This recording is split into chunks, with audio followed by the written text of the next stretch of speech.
The Lord be with you. A reading from the Holy Gospel according to St. Luke. Some Sadducees, those who deny that there is a resurrection, came forward and put this question to Jesus, saying, "Teacher, Moses wrote for us, if someone's brother dies, leaving a wife but no child, his brother must take the wife and raise up descendants of his brother. Now there were 7 brothers. The first married a woman but died childless, and the second and third married her, and likewise all 7 died childless. Finally, the woman also died. Now at the resurrection, whose wife will that woman be? For all 7 had been married to her."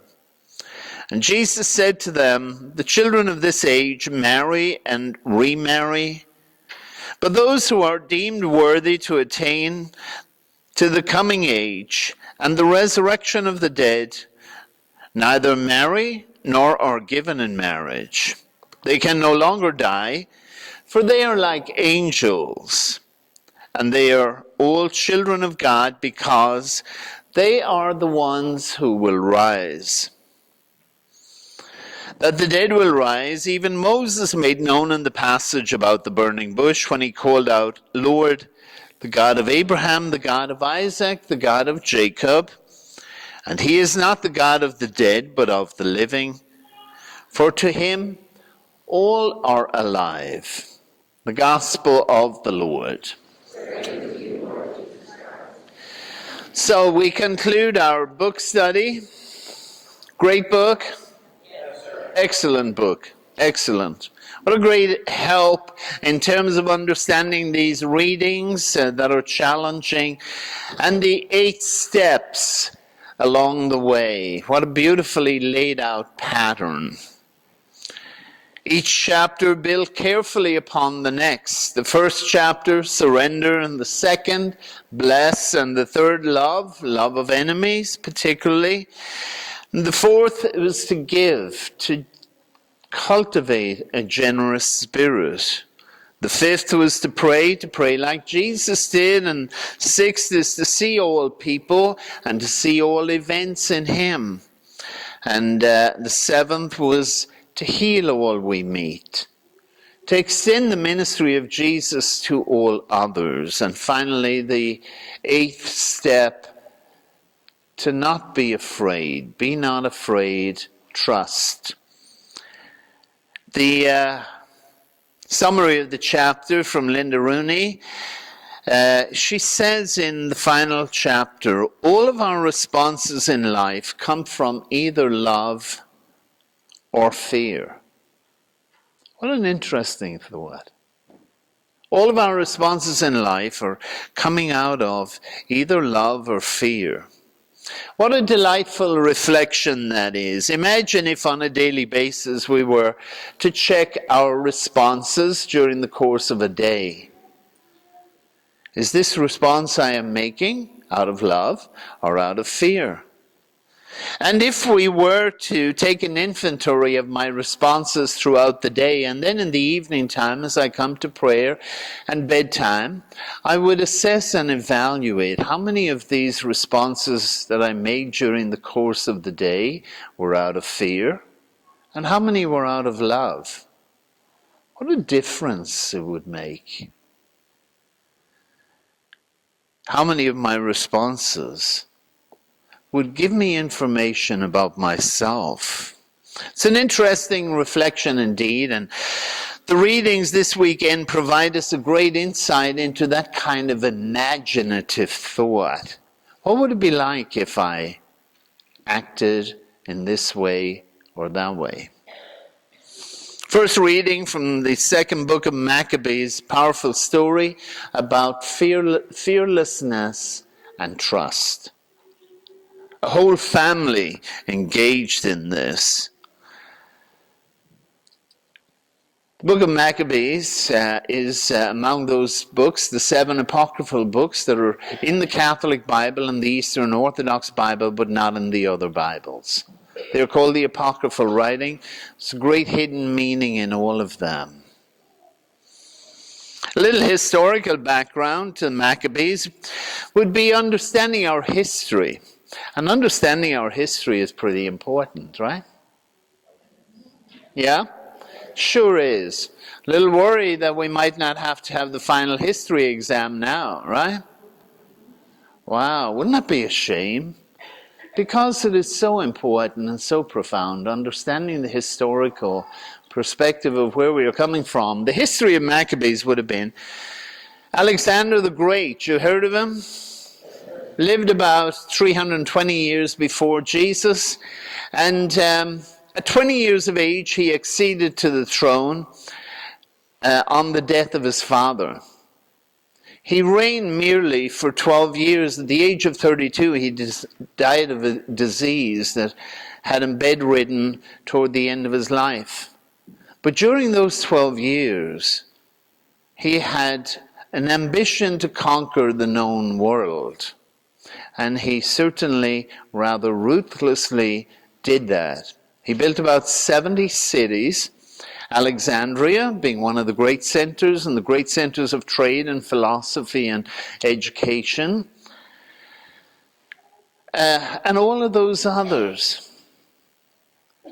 But because it was short-lived, at the end of his life, his kingdom was divided into 4 and given to his generals. Sometime later, one of those leaders, covering the territory of Israel, he had conquered everything from Sicily through Egypt, through that part of the world, all the way covering Israel as well. Pretty powerful movement. And so the kingdom was divided into 4 among his generals. And one of those generals later becomes Antiochus IV. We are told about it in the opening of the book of Maccabees. Antiochus was now the leader, the king. And so he had an interesting determination. He said, you know what would benefit our kingdom? Have one religion. Pretty novel idea. It was used over and over again throughout history. It's still going on. If we had only one religion, we would be more obedient, more responsive, and it'd be easier to control. Hey, the Holy Roman Empire had a similar experience. All of the early councils in the church, they weren't called by the Pope. They were called by the Emperor. The Emperor let the Pope know, we need to have a council. Bring things into order. We're getting a little lackadaisical.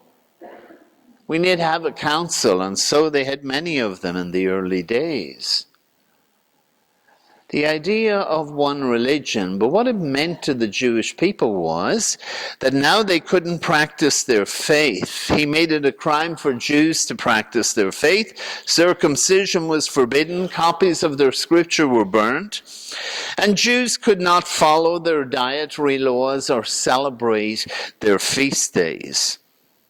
It was a requirement in the kingdom that the worship of Greek gods and goddesses was the norm. And some of the Jews gave in to the Greeks. Others fought hard to hold on to their faith and belief. Still happens in our world. And so here come the Maccabees. They are martyrs for the faith before the Christian era even begins. They are some of the early martyrs in the cause of faith. Fearless brothers and a fearless family. Note what the 4th brother says. It is my choice to die at the hands of men with the hope God gives of being raised up by him. That is a fundamental faith. A faith and hope in the resurrection. And it's the faith of a whole family. It is a response that is born out of love and not fear. It is a response of faith to a living God and a belief that that God cares. And through faith in him, we will come to the fullness of life. And it frames the very important question that is the recurrent theme in our readings today. What do you believe about the resurrection?